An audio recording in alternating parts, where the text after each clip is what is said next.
Welcome to the podcast, Alex. It's absolutely brilliant to have you on today. Pleasure to be here. Thank you for inviting me. So I'm going to ask you the same question I ask all my guests. What is your money story? Do you get guests who say they've got a few money stories? Yeah, I do. Yes, definitely. I wondered if you did.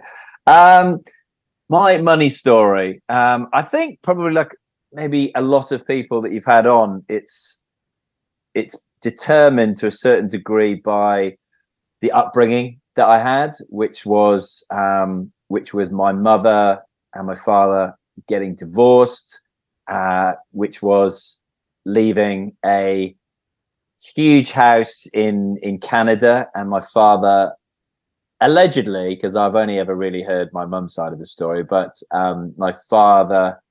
my mother losing this house because he'd put it up as, I can assume, something like collateral in a business deal. And it was something like £4 million house not that long ago that Donovan Bailey, the Olympic Canadian sprinter, actually bought after us at some point in time. But losing that, and then moving to England, where they tried to start again, and we lived in a little village called Wargrove just outside Henley. And again, it's kind of you'll hear it's like a continuing theme, but renting this house that backed onto the Thames, amazing house. And again, my mother saying, we could have bought, your father had listened to me, we could have bought that house for £25,000. It's now been, it's now again 4, 5, 6, whatever it is, millions pounds. I've been back and had a look at it a couple of years ago, funnily enough. But it's that kind of continuing theme, and that kind of progressed then through to eventually my mum buying her own house in Cardiff, and my father having to borrow the money from my mother's father to be able to do that. Mm-hmm. And then years later, that spinning out into my memories are of just them arguing, just shouting at each other in Cardiff, and the dog barking and jumping up in between them. And that led to, him trying to claim, X amount of the house, and my mother going, you never actually put any money down. That was my father's money. So it's funny, isn't it, when you get asked a question as you've just asked me, and you kind of reflect back, and a lot of it seems to have been around property and about making the wrong decision. And so my memories of like my mum and then her mum, my nan, have always been around those stories that, if you look after the pennies, the pounds will take care of themselves, and lots of kind of old fashioned, I should say, sayings like that, Mm-hmm. that have, I guess, get lodged in your brain throughout your life and kind of stay there. And then you might relate to this. You then find out you're saying exactly the same thing to your own children without actually realizing you're saying them. Absolutely. So it's a very long-winded answer, but that's the first thing when you ask that question. That's the first thing that springs to mind, and that's something that my mother still reinforces, and I'm sure she'll still reinforce. She's bound to bring it up next week when I go on holiday with her and my brother and all the kids. It's bound to come up again, and you're like, oh my god, 50 years later, you still, god, longer than that, you still haven't kind of let that go. It's just like, accept it happened, that's life. How many other people have got a similar story to losing a house or houses, etc.? But it's always stayed with me. So it's one of those things that one of the first things that I wanted to do was buy a house. Although, again, depending on who you follow and listen to on social media, I'm thinking of Simon Squibb, who you might remember from the Clubhouse days, who I've interviewed. Him last week putting a post out, buying a house is a lie, and getting like hundreds and hundreds of comments of people like calling him out for it. Going, it's all right for you as a millionaire saying don't buy a house, rent it, and all those kinds of things. But it's an interesting one. But yeah, one of the first things that I wanted to do was buy my own property, which is what I did, and went from that kind of classic starter flat to then a house with a garden. And I guess that's just been ingrained and beaten over the head with me by my mother over the years.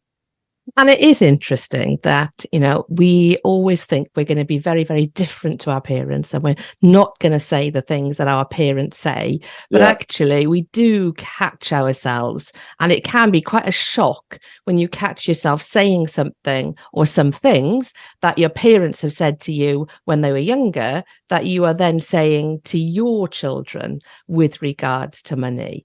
Other than the whole thing around property and wanting to ensure that you bought your own property as soon as you could, what impact do you think it's had on you, the relationship that your parents had with money, on your own relationship with money now? Yeah, good question. I think it's that, and it's also, I think, being brought up as a Catholic and always having that kind of guilt that again gets drummed into you from a very early age. I'm not a practicing Catholic anymore. The first Sunday that at university, I remember, it was like, yes, I don't have to go to church, which I didn't. It's kind of a Christmas and Easter thing, but I think it's definitely impacted me, and I've again trying to only last week again set up accounts for my kids who are teenagers a while ago, going from that kind of Go Henry to a proper, in inverted commas, bank account, and doing a little bit of research on that. And it's funny in that my eldest has now got a Saturday job and a summer job because she just finished her GCSEs, but they pay her in cash, and I'm like, who pays anybody in cash anymore? And whether it's done to circumvent certain government so I won't mention the name of the employer on here, obviously, but it's interesting because she's like, I'm like, that account, and then she's always saying to me, can I use your card on Amazon? And I'm like, but I set up your own account for you, and she's like, but I've only got cash. I'm like, okay, the idea is you get the cash, you go to the bank and you pay put it in. And then we know that, I think it was only last week, Virgin Money again reducing by hundreds the amount of branches they've got. But it's her going, well, I actually like having cash. I like having cash in my hand. I've still got some friends who are quite old school like that, who'll go out with like a roll of notes, and my dad does it. My dad, he gets real comfort from having a certain amount of cash in his wallet, just in case every single bank breaks down in the next 10 minutes. So yes. Yeah, well, I guess if you're looking at what's happened in America over the last year, then you can see why people might be worried about that with some of the banks. Looking like they are going, or have gone to the wall, are going to the wall. So it's interesting how that probably has impacted me, and then subconsciously maybe I'm saying to my children, make sure you put that into your bank account. And then my daughter getting like a first proper wad of working more than one Saturday, but doing like 3 or 4 days in the week after she finished her GCSEs, and then going straight to West Key and Southampton and blowing it all on like 5 bikinis for a 6-day holiday and things like that. And it's like, well, that clearly has impacted me, because my mother has always been a saver, not a spender. I remember going on holiday once from Cardiff to Cornwall, and her saying that she did it on the back of a Purcell automatic packet, cutting out the vouchers, and it was because I wanted to go and see this King Arthur play right down at the foot of Cornwall in this like kind of natural amphitheatre. I know, there, and Mousehole, somewhere like that down there, and me trying to drum that into my children that don't bloody spend it all at once. It's one of those phrases again, and it's like, look, just put some of it away and spend some of it, because you want to get that reward. You've worked hard, I get that, so you feel like you need to reward yourself. But again, it's learning from your own mistakes, isn't it? Like, I remember finishing my A levels, working that summer before going to university, and saving up all of this money from working at the University Library Wales, actually, in Cardiff, and then going out and thinking, this is what you need for university. You need a proper sound system.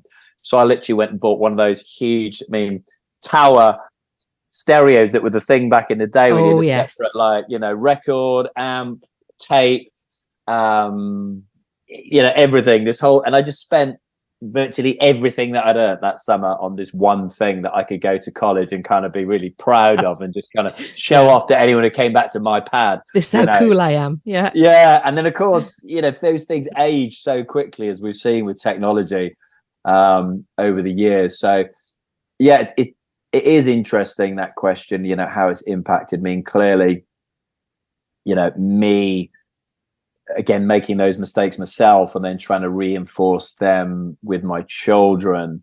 And I've seen, conversely, my youngest save up and buy herself an iPad because that's what she wanted. And I was like, that's literally going to take you 3 years. Yeah. And I was like, tell you what, if you save up £100, I'll pay the rest of it. And she said, and it was like, I don't know what it was, saving up for 6 months or something, but it was a substantial amount of time to actually not go and spend all your money on sweeties at the time. So I kind of thought she deserved a reward for that. And that's the thing, I find with my two children, they're both very, very different when it comes to their relationship with money. My eldest, I think, sounds like your eldest, wants to spend, as soon as he is given it, he needs to spend it. Right. Whereas my youngest likes to have a big, big buffer before he will even think about spending money. And he bought himself a brand new iPhone 2 or so years ago, and he would only have been 12 then, but he'd saved up birthday money, Christmas money, etc., and it worked out it would be better for him to buy that in one go than to pay for it over the 24 months of the contract, whatever. Whereas my eldest, no thank you, as soon as he's earned it, it is spent on something. And it is quite hard as a parent, for me anyway, it's hard to do the right thing. And by the right thing, I mean, in my eldest son's case, is for him to feel the discomfort of having no money because he has spent it, because that has to be the lesson. But as a parent, you want your child to have that safety net of when they go out, they have a little bit more than they need just in case. And so for me, having to temper my natural instinct to want to give him that cushion, to actually needing to teach him that he has to be a little bit more responsible with his money, can be a hard thing to balance.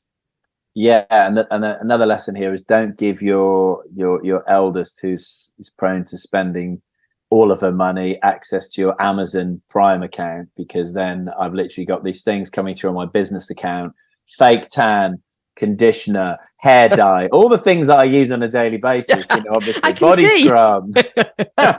And he just like, what the hell is all of this is coming through my Amazon? You don't have any money.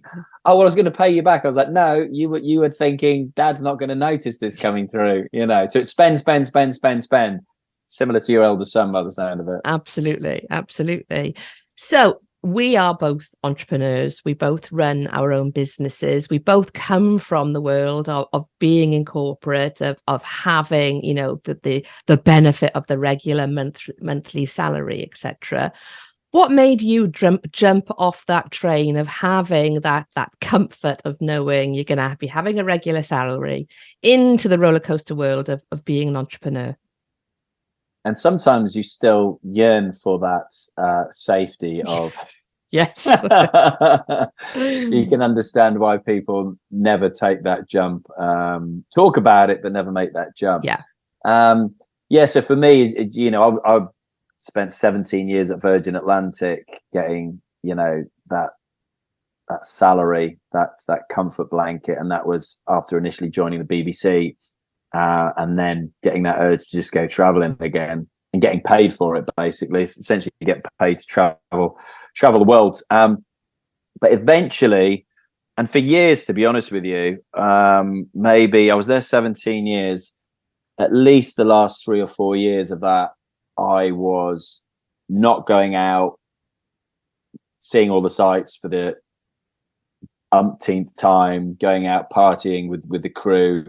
I was staying in my room and actually researching different business ideas, at the time. One was like an import export furniture business from like India. We'd go and do a 5-day trip to Delhi where we'd go to like huge markets and look at different furniture to bring back. Another one was around a children's play area. Then I'd be researching the coffee market on my laptop in my room on my own.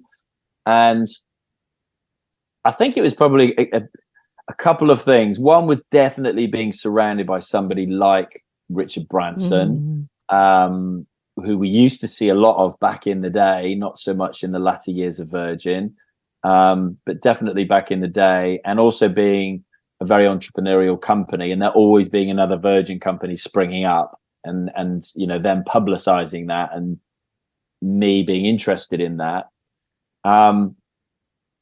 And I always just had that itch. I didn't have it. Definitely, I didn't have it as a kid. Definitely didn't have it at university. Definitely didn't have it in those, first decade or so at Virgin. But later on, I definitely came around to this idea. And I think it was an authority thing. Now you're getting me to think about it in more detail. I think it was definitely an authority thing. Because what I loved being at Virgin was that I worked my way up. I went as far as I could go. I was, onboard manager, and you didn't have anybody telling you what to do. And then they started reintroducing things where your onboard manager would actually come on board and check you out, like an online check so many times a year. And then I was like, I've gone as far as I can. It's like, I want to earn more money. I want to, have a role that challenges me, and because I could have done my job with my eyes shut in the end, and it wasn't challenging me. Like I said, I wasn't going out anymore and actually seeing the places I was going to. So it was definitely I want to work for myself. I don't want to answer to nobody else. That was the thing. So I went for the job above my role that was ground based, and I got down to the last two, didn't get the job. And in hindsight, that was a blessing, because it would have meant me having to go from where I live here in Poole in Dorset to Gatwick every day. And I think it was just that move away from authority and just having this itch to scratch that just became itchier over time, that I don't want to have anyone to answer to. I want to be in charge of my own destiny. Therefore, I determine, for good or bad, the ups and downs, as we know, of the entrepreneurial roller coaster, but not answering to anybody, being in charge of my own destiny, making my own decisions that determine my income, where I live, where I go on holiday, all those kinds of things. And that just got stronger and stronger and stronger. And ultimately, my wife at the time, who also worked for Virgin Atlantic as a beauty therapist in upper class, she got made redundant. So they figured out in the last financial crisis of 2008, 2009, that they could fly somebody somewhere without needing a massage. So they got rid of all 300 beauty therapists, unsurprisingly. They did that. Yes, completely. They forgot they offered that service. Yeah, it was she loved it. Passengers loved it, etc. But cutting costs, it was, clearly going to be one of the first things to go. And I just thought at that time, I just came around to the idea was that, and they kept offering better packages for more people to leave. And I was just like, I hadn't actually thought of leaving right now, but I'd always said that I was going to leave before I was 40, and I was 39. And I just thought, they made an offer, and it was a year's salary. It was 2 years of free flights. I had unlimited upgrades to upper class. And I was like, do you know what? If I'm ever going to go, now's the time. I think now's the time to go. So bit the bullet, took it, realized very soon that a year's salary doesn't last a year. And thus began the entrepreneurial roller coaster that I'm still on. Isn't it interesting, though, that I think for every single person I've spoken to over the years who runs their own business, it is that draw of being your own destiny setter, being your own master or mistress of what you do, when you do it, and how you do it, and that we actually put that above the security of having, a salary at the end of the month, regardless. And I think it's really interesting that for the majority of people I speak to, and I include myself in this, we're quite happy for a certain amount of time to be directed by somebody or some bodies else. But a point comes where we actually say, no, I need to get off this train now. I need to decide my own course. And if that means accepting a certain amount of discomfort along the way, that discomfort is worth it. And what made you decide to do that, Leslie? My children. Yeah, my children. I had no plans whatsoever to run my own business. Like you said, when I was a child, when I was at university, when I first got onto the corporate ladder, really happy, really, really comfortable.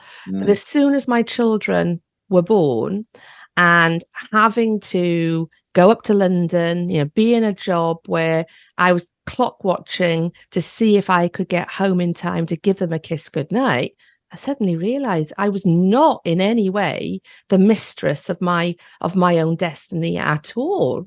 And it was at that point that I thought something's got to give. And I am so glad it did, because probably like you, I can't imagine working for anybody else now. No. And funnily enough, when you said about the kids, that the straw that broke the camel's back, interestingly enough, and I still have this in my mental snapshot in my brain, was I'm pretty sure my wife was pregnant with our second daughter, and I was leaving the house, suitcase behind me, uniform, going to get the bus, because that's what I ended up doing so I could sleep on it. I used to drive, but getting the bus up to Heathrow, and just glancing back at the house over my shoulder and seeing the face of my, at that time, nearly 2-year-old daughter looking at the window and waving at me. And I was like, oh, what am I doing? Man, what am I doing? Yeah. And I think it was, I can't remember, but we used to have this, some of the crew loved it, and others like me hated it. And it was a 9-day trip. And bearing in mind that the normal trip for Virgin would either be take up 3 days or take up 4 days. Like, you'd leave on Monday to New York, you'd have Monday night in New York, you'd travel back on the Tuesday overnight, and you'd land back on the Wednesday. Or you'd have 2 nights away and you go to LA or San Francisco or somewhere, and you'd land back on the Thursday. Okay. And the benefit was you'd then get the rest of the day off that you landed on, but then you'd also get 3 days off afterwards if it was a longer trip. Anyway, this one was 9 days, and you would go Heathrow, Hong Kong for 2 nights, Hong Kong to Sydney for less than 24 hours, back to Hong Kong for another 2 nights, and then back home. That used to take up 9 days. And I just didn't want to be away for 9 days. And just every time I did that, I think I did it 3 times. Every time I got to Sydney, and it was an amazing hotel right down on the rocks in the harbour there, you'd be thinking, I can't believe I've come all the way around the bloody world, and I'm here for 1 night, and I feel like death, But it was that little face at the window that was definitely... It's good you remember. Good I asked you that question. It was. And your answer there. Yeah. Because it definitely was that moment. And I'm assuming, looking back, that was when these negotiations were happening, going, okay, we'll increase the amount of money. We'll give you an extra year of free travel. It was, because then I remember going to South Africa for a wedding, taking the 2 kids then with me, and my youngest was like 1 or something like that. So it was right at that time. And that was it. It was literally, I don't want to be away. And that's rewarded a gazillion times over, being like one of the few dads, when I've seen it, at the sports day, at the getting the Star of the Week award at primary school, being a lot of mums, but not being a lot of dads, and just thinking, I can do that. Yeah. Not and everyone can do that. Yeah. And that, what's the advert? Is it a Barclay card or MasterCard or something? And they say, for everything else, that is priceless. For everything else, there's Barclay card. And I think, I think that is so very, very true. And you've just reminded me now that, and it goes to show, I think, and I wonder whether this is true for you as well, that running our own businesses after having been in corporate, our children get to see a different perspective. Now, mine were very, very young when I was in corporate, but I am sure they have some kind of awareness of mum. My husband had set up his own business at that stage anyway, but mum was, heading out the door very, very early in the morning, coming back very, very late at night. And several weeks ago, my youngest, who's only 14, he'd had plans to be an investment banker. And there's two parts to this. And he said to me a few weeks ago, Mum, I've decided I'm not going to be an investment banker. I'm going to run my own business because, like you and Dad, I want to be around for my children all the time, like you are. A 14-year-old said that. At 14. What the hell? But moving on from that, more recently, he has got a real fascination with planes, loves planes. He can look at a plane in the sky and he can say, what it is, where it's flying to, etc., etc. Oh, God, adores planes. And he said to me a couple of weeks ago, do you know, Mum, I think I might be a pilot. No, hang on. I won't be a pilot because that means being away from my family for several days at a time. So for him, there's a big connection, even at just 40, and he has got his first girlfriend as well. And there's a big connection between doing a job he loves, but not at the detriment of not being around for his family. And that's never been anything that we have said. So we have never said running our own business means. Instead, we have shown, like you said, being at every sports day, being at every school assembly, never having to go, well, Dad will come to this because I can't, but I'll go to this because he can't. Yeah. But they are soaking up that experience that we are going through, that's allowing them to be able to, glance out into the audience at any school event and see that we are there. And I think that is truly priceless. It is. I wonder if that'll, you think subconsciously mine would be picking up on that, and it will, what's the phrase? Reveal itself at some point, like with your younger son. You'd assume it would. It's interesting because I at least with Virgin, we used to have a schedule a couple of months in advance, and you could request stuff off. You could request a trip. But had a conversation with a friend of mine who is a pilot, who's like in the top 1% of all pilots in what he gets paid, because he flies like the richest man in India around on his private jet, like the biggest company in India. And he said, we were like planning dates. I'm like, going to the Rugby World Cup in France in September. I've got a spare ticket, mate. It's for Scotland. You're Scottish. Do you want it? And he was like, I'll buy it off you anyway. But he says, I won't know until a couple of days before whether I go. And I went, a couple of days? What are you talking about? He was like, so I literally got a phone call yesterday saying, you need to go to Dubai on Monday. And I was like, right. And he was like, and I don't know when I'm coming home. And I was like, what do you mean you don't know when you're coming home? And he's like, well, I've got to take the plane there. It needs to get repaired. Probably be 2 weeks, but I can't give an exact date as to when. And I was like, oh my God, I couldn't cope with that. But I know he gets paid a ridiculous, hundreds and hundreds of thousands of pounds.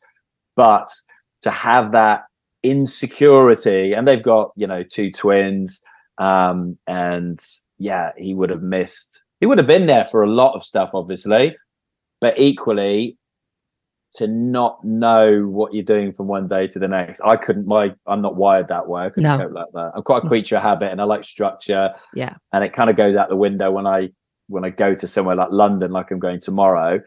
But I know that I can now, it's taken me a while to work this out, but I can now accept that and not beat myself up about the fact that everything else will go to shit, like my, exercise and my food and drink, all of that is not as on point as it would be if I was at home. But to be able to do that's tell your son he doesn't want to become a private pilot, that's for sure.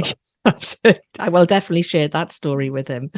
So what are you excited about as far as the future is concerned? I am most excited about I'm definitely excited about my podcast. which I haven't been as excited about it as I have been in a long time. And I've got my first interview in tomorrow, which is going to be, you know, screw it, just do it 2.0, I guess, which will be coming out this autumn. But yeah, I'm just really, really excited about that. Having, can't remember, I think, I would have told you when I went to this talk at the podcast show. Yeah. And it was by the team behind the High Performance podcast and the team behind Fern Cotton's Happy Place podcast. And it really just opened my eyes as to, again, what is possible. And yes, I should probably know that, running a podcast agency and having had my own podcast for 6.5 years. But I think maybe I just needed to hear that message at that time. And my focus is going back on my podcast, which it definitely hasn't been. So I'm very excited. I'm very excited about that for the future. I'm excited about where that can take me and my family and my future, and a couple of things based around that I'm working on at the moment. And funnily enough, again, it was something. It was doing a conversation with you, and then somebody else last Friday, and I was like, it just got me excited about the industry that I'm in and helping other people. And I think I kind of lost that with running an agency and just getting into the real weeds of the business, you know, the minutiae of the business, and not actually, Georgie, who works for me, she actually said to me, you actually haven't been doing what you enjoy doing for a while. And I was like, do you know what? You are 100% right. I'm not chatting to people like we are now and getting excited about chatting to that person on my podcast. I'm not chatting to other people about their podcasts and helping them. And it's not just a podcast, it's bigger than the podcast. It's, you know, the podcast is just a vehicle, but it's helping that person get to where they want to be.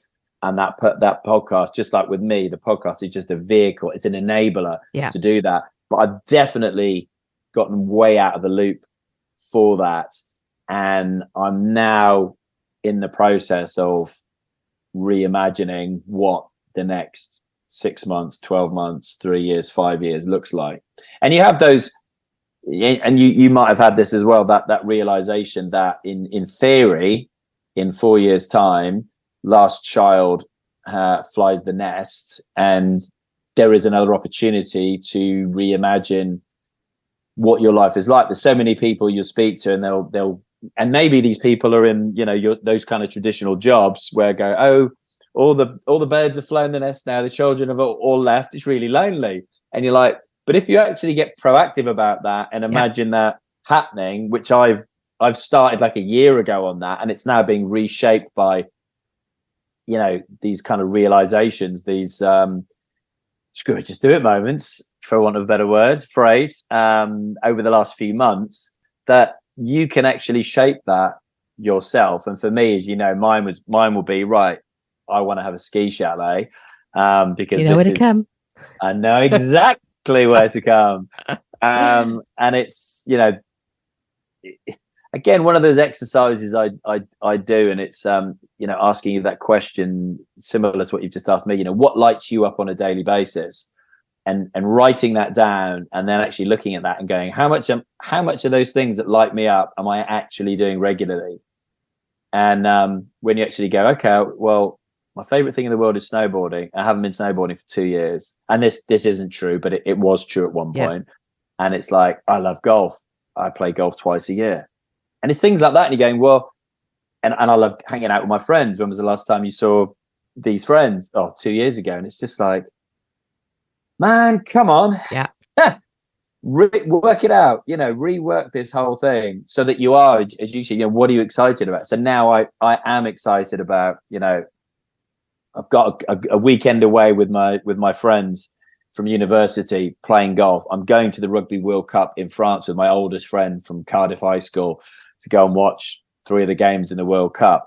I'm going, it's not official yet, but going to another country, about 16 hours away flight, to record a month's worth of podcasts. Wow. Things like that. Yeah. Things like that are really exciting. Interviewing some really exciting people. Britain's most famous skier, 2 mountain biking world champions, world championship boxer. Yeah, some really exciting things. So I'm excited about a lot of things. Yeah. But if you'd asked me that maybe 4 months ago, you would have got a different answer. But now, yeah, it's a very long-winded answer I've given you. No, I loved it. And I saw your whole demeanor just lifted as you were talking about all of there you that. go. But what I'd also like to reflect back to you, and you may have thought about this, you may not have thought about it, but actually as somebody who is well respected, in the podcast industry, and I'm talking about you here, who has had a podcast that has gone 600 plus episodes, actually stopping and getting off the treadmill, the hamster wheel, and actually being honest with yourself and saying, not really enjoying this at the moment, I need to make a change. That has allowed others, including me, who are coming through the process but are behind you, to actually say, okay, we need to make sure that we are enjoying this. We need to make sure that the reason we started the podcast is still aligned with why we're doing it now, and not to just continue doing it because we're afraid of what might happen if we stop doing it. So huge kudos to you for actually having that introspection, having that ability to reflect on, do I just keep going in the same format just for the sake of I'm 600 plus episodes in, or do I take a break and come back even bigger and better? Yeah, and it's the same with the job you're in, isn't it?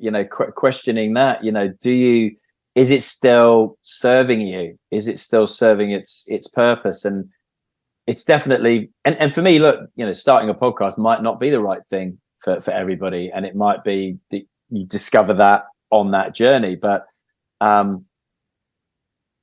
posted something on LinkedIn last week because I'd done some research on it, and it was like 26% of podcasts that are released never get past episode 1. I didn't know that. That's mental. That's like the show trailer. 26% of podcasts release a show trailer and then never release any episodes. Okay. The other stat was 46%, I think it was, of podcasts never go beyond episode 10. And it's like, okay, I get it that it might not be for everybody, but equally there's something there around consistency and putting the work in and not releasing one episode and going, ta-da! Okay, where's my £1 million sponsorship contract and where's my 1 million followers? And it's that kind of thing grates on me. And for me, it's like I haven't quit my podcast. I've taken a break. We're recording the next episode tomorrow, so it's carrying on. It's just been completely re-envisaged. There's now a structure that we walk every guest through each episode. There's a beginning, a middle, and an end.